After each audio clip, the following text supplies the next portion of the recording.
Praise the lord. ఈరోజు ఒక సామెత నేర్చుకుందామా? సామెతల గ్రంథం 20వ అధ్యాయం 25వ వచనం. వివేచింపక ప్రతిష్ఠితమని చెప్పుటయు, మ్రొక్కుకొనిన తర్వాత దాని గురించి విచారించుటయు ఒకనికి ఉరియగును.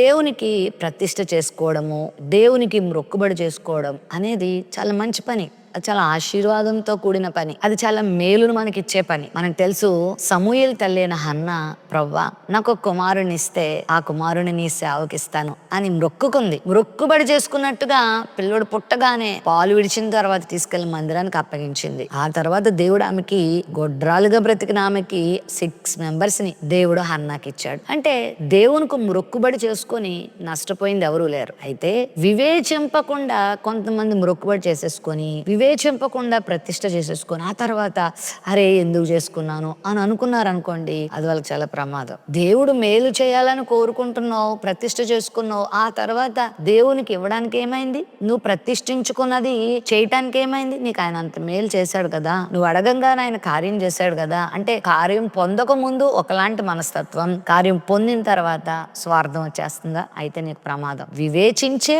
ప్రతిష్ఠ చేసుకో. మురుక్కున్న తర్వాత మరలా విచారించుకోవద్దు, ఇంత ఇచ్చేయాలా అని నువ్వు అనుకుంటే అది నీకు చాలా ప్రమాదం. మొక్కుబడి చేసుకోవడం మంచిది. మొక్కుబడి చేసుకో, దేవా ఈ కార్యం నువ్వు చేయి, నీకు నేను ఇలా చేస్తాను, నువ్వు ఈ పని చేస్తే నీ కొరకు నేను ఇలా జీవిస్తాను అని దైవ చిత్తానుసారంగా నువ్వు మొక్కుబడి చేసుకో. మొక్కుబడి అయిన తర్వాత, నువ్వు మేలు పొందిన తర్వాత మనసు మార్చుకోక, నీ విధానం మార్చుకోక, విచారించొద్దు. ఏదైతే మొక్కుబడి చేసుకున్నావో అది ప్రభు కొరకు చేయి.